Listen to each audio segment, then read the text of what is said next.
고난주간 특별 메시지 두 번째 시간입니다.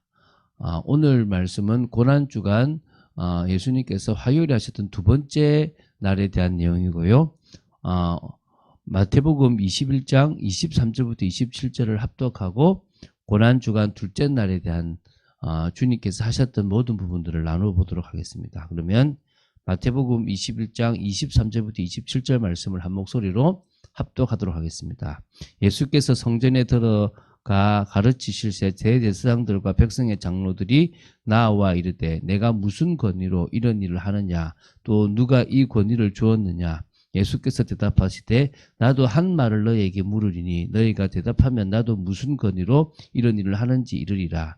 요한의 세례가 어디로부터 왔느냐 하늘로부터냐 사람으로부터냐. 그들이 서로 의논하여 이르되 만일 하늘로부터라 하면 어찌하여 그를 믿지 아니하였느냐 할 것이요 만일 사람으로부터라 하면 모든 사람이 요한을 선지자로 여기니 백성이 무섭다 하여 예수께 대답하여 이르되 우리가 알지 못하노라 하니 예수께서 이르시되 나도 무슨 권위로 이런 일을 하는지 너희에게 이르지 아니하리라.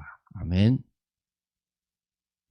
예수님께서 화요일에 하셨던 사역에 대한 부분을 지금 나눕니다. 꽤 많은 사역들을 하셨습니다. 그래서 이 날을 좀 대표적으로 주제로 잡는다면 변론의 날이다라고 보시면 됩니다. 많은 종교 지도자들에게 내가 어떤 권위로 하는지에 대한 부분, 이런 논쟁들, 또 그러면서 이 예루살렘의 멸망까지 말씀하시는 중요한 내용들을 많이 말씀하셨던 부분이라고 보시면 됩니다. 참고로요. 어떤 사람들은 고난주간을 종료주일부터 따지는 분이 있습니다. 우리는 그냥 종료주일이라고 그냥 얘기했고요. 그래서 월요일부터 지금 하루하루씩 잡아가기 때문에 월요일을 첫째 날로 잡았습니다. 그래서 어떤 날은 주일을 첫째 날로 잡는 분들도 있으니까 그 차이를 생각하실 때 편안하게 이해하시면 될 것 같아요. 그래서 저희들은 종료주일 다음을 그냥 고난주일 그 첫째 날부터 잡았다고 생각하시면 돼요. 그래서 오늘은 두 번째 날이 되고 어떤 분은 셋째 날이 될 수도 있겠죠. 그죠? 그렇게 이해하시면 되겠습니다. 자, 그래서 이 중요한 사건들을 좀 정리해 한 5가지 정리하시면 돼요. 좀 길기 때문에 좀 빨리 넘어가도록 하겠습니다. 예수님의 권위에 대한 질문입니다. 마태복음 21장 23절부터 27절인데요. 예수님은 성전에서 사람들을 가르치시고 계셨습니다. 그때 이제 얼마나 보기 싫었겠습니까? 저 따르는 무리들이 너무 싫었잖아요. 자기들을 따르고 자기들 뜻대로 되는데 지금 예수님이 와서 막 모든 걸 뒤흔들고 있으니까 대제사장들과 그 백성의 장로들이 이제 공격을 하는 겁니다. 네가 무슨 권위로 이런 일을 하느냐? 또 누가 이 권위를 주었느냐? 내가 대제사장인 것은 하나님이 나한테 줬다. 이제 이런 의도겠죠, 그죠? 이때 이제 예수님께서 이제 이들에게 뭐 하냐면 그러면은 내가 하나 묻겠다. 내가 물을 테니까 너희들이 그 대답을 하면 내가 너희들이 질문에 대해서 답을 하겠다. 사실은 예수님의 권위는 하나님께로부터 받습니다. 또 예수님 자체가 하나님이십니다. 그래서 그걸로 온 거죠. 근데 그걸 인정하지 않으려고 하죠. 트집을 잡으려고 하는 거잖아요.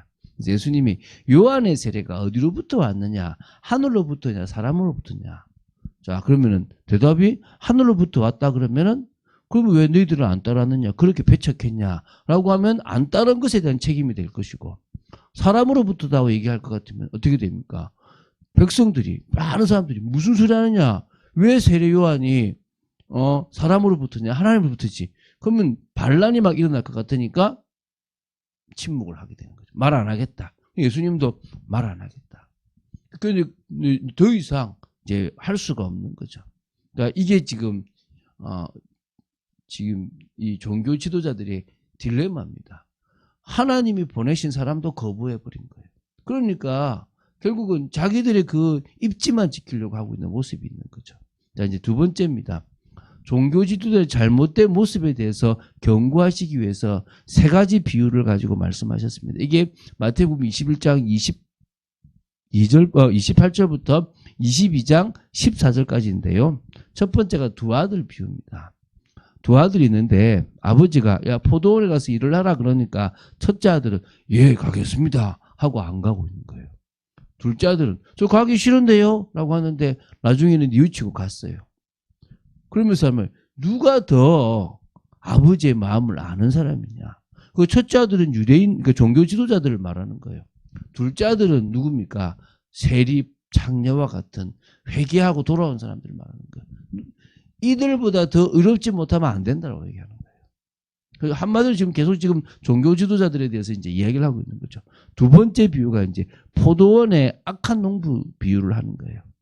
한 집주인이 포도원을 농부들에게 맡겼는데 이 농부들이 악해가지고 주인이 보낸 종들도 죽이고 아들도까지 다 죽여서 차지하려고 했다. 마치 종교 지도자 유대교에 있는 사람들이 선지자들을 핍박하여 죽이고 지금 예수까지 죽이려고 한다는, 아들까지 죽이려고 한다는 그걸 지금 드러낸 거죠. 그럼 당연히 주인이 와서 어떻게 하느냐? 악한 포도 있는 그 일하는 농부들을 다 진멸하고 새로운 사람한테 주지 않겠냐? 이게 이제 이방인에게 간다, 이런 의미도 사실 있겠죠. 결국 너희들이 이걸 좀 놓쳐버렸다, 이제 이 얘기를 하고 싶은 거예요. 세 번째 비유가 이제 천국 혼인잔치 비유입니다. 누군가가 이렇게 잔치를 벌이고 이제 와야 될 사람 초대하는데 뭐 밭도 사야 되고 뭐 사업도 하러 가야 되고 막 이러면서 종들을 모욕까지 해버린 거예요. 그러니까 당신의 백성을 모욕해버린 유대교를 지금 말하고 있는 거죠. 그때 이제 뭡니까? 오히려 거리에 있는 사람들, 이방인들 막 오라고 하는데, 물론 그래도 예복을 입은 사람들 많이 들어올 수 있다, 뭐 이런 이야기들을 하시는 거죠. 한마디로 너희들이 지금 뭐 했다? 잘못된 모습으로 살았기 때문에 하나님이 너희들을 지금 진노하실 거다, 이제 이 얘기를 하신 거예요. 세 번째, 왜 찔립니까? 화가 납니까? 그러니까 이제는 이제 조금 똑똑하다고 하는 종교 지도자들이 와가지고 논쟁을 하는 얘기예요. 하루 만에 얼마나 힘드셨겠어요, 예수님께서. 다른 날보다 더 강하게 지금 핍박과 지금 싸우셔야 되는 거잖아요. 마태복음 22장 15절부터 23장 39절입니다. 되게 긴 내용이 지금 하루 만에 있었죠. 그래서 이제 와서 묻습니다. 세금 문제. 가이사한테 세금을 바쳐야 됩니까? 이러는 겁니다. 예수님이 갖고 와봐라. 누구 모양이냐? 가이사 것은 가이사에게 바치고 하나님 것은 하나님께 바치라. 애매한데. 모르는 거죠. 하나님께 드리는 것과 우리가 세상에서 또 세금을 내야 되는 부분에 대해서 모르는 거죠. 부활이 없다고 주장하는 사두개인들이 결혼을 가지고 시비를 겁니다. 부활이 있으면 이렇게 했냐? 예수님께서 천국에 대해서, 부활에 대해서 좀 설명해 주시는 부분도 있습니다. 율법사가 와가지고 가장 큰 계명이 뭐냐? 이것까지 시비 걸려고. 그래서 이제 그 계명에 대해서도 말씀해 주시는 부분이 있습니다. 그러면서 이제 예수님께서 질문을 하세요. 더 이상 못하도록. 자, 다윗의 후손으로 그리스도가 온다고 그랬는데 다윗이 먼저냐, 그리스도가 먼저냐? 대답 못하고 다윗이 먼저 하겠죠. 그러면 다윗이 시편 89편에 나온 것을 보시고 내 주께서 내 주에게, 그러면 지금 다윗이 그리스도를 주라고 고백했는데 어떻게 후손이 자기 후손이 될 수가 있느냐라고 얘기를, 더 이상 말을 못하는 거예요. 예수님이 가지고 있는 전체 지식에 비해서 그들은요 그냥 지식이 없습니다. 당연하잖아요. 대화가 될 수가 없는 거죠. 이제 그러면서 이제 23장을 통해서는요, 서기관들과 바리새인들에게 화 있을진저, 너희들에게 화가 있을 것이다. 외식하는 서기관들과 바리새인들은 화 있을지다. 이제 이렇게 꾸짖는 겁니다. 죄에 대해서 책망하신 부분들이 나온 거죠. 이게 세 번째 이제 긴 얘기입니다.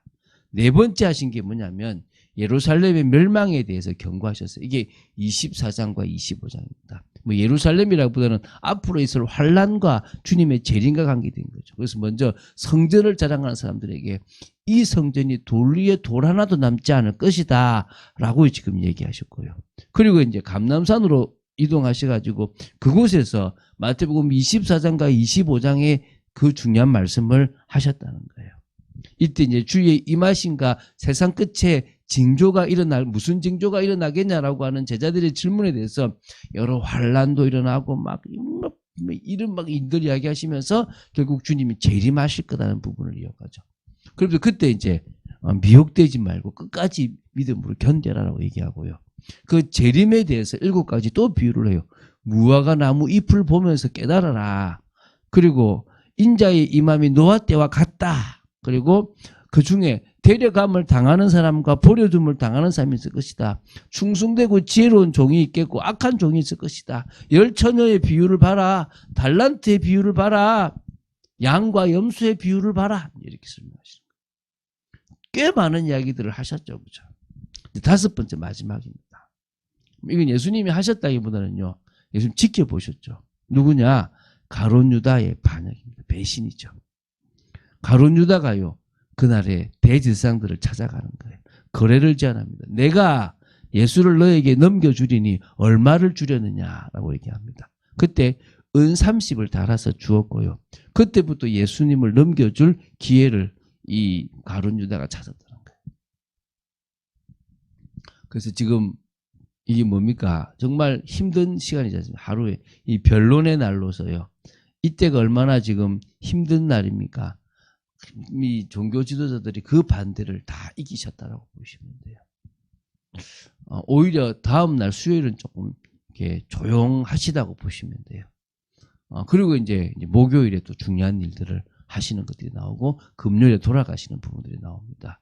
그래서 우리가 이번 주간에 예수님이 한 주간 동안 뭘 하셨는지 보면 좋겠어요. 이게 순서상에 어떤 거는 순서상 적어놓은 게 있고요. 또 어떤 것은 또 어떻게 적었냐 그러면 그냥 순서를 깬 것이 좀 사실 좀 있어요. 그냥 그 의미를 이때 의미가 더 나을 거다 싶어서 넣은 게 있어요. 그 중에 하나가 이제 제가 우리가 어제 나누었던 찬양으로 나누었던 이게 뭡니까 향유를 부었던 여인인데 요한복음에는 6월절 엿새전이라고 얘기가 나오는데 이 마태복음에는 뒷부분에 나오게 돼 있거든요. 그래서 이게 조금 안 맞는데 그거는 마태복음이 시간 순서로 되어 있지 않고 의미 순서로 되어 있다는 부분들을 조금 이해해도 될 것 같아요. 그래서 그런 부분들이 조금 있어서 뒤섞여져 보이는 부분들이 있다는 것을 이해하시고 성경 말씀을 볼 수 있으면 좋을 것 같습니다.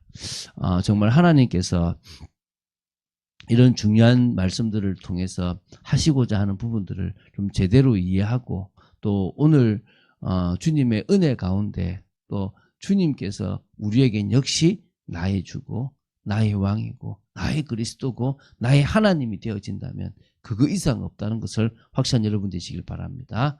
응답받는 여러분 되시길 주 예수 그리스도 이름으로 축원드립니다. 주는 그리스도시요 살아계신 하나님의 아들이심을 고백합니다. 정말 주님께서 그리스도로서 왕으로서 대제사장들과 또 많은 장로들과 율법사들과 상대하시면서 당신이 그리스도이심을 증가하신 모습들을 확인했습니다.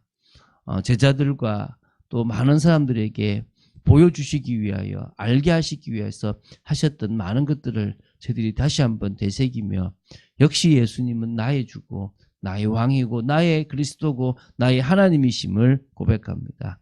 그 축복이 있는 복된 삶을 그리스도 안에서 살아가는 저희들 되도록 지켜주시옵소서. 주 예수 그리스도 이름으로 기도드립니다. 아멘.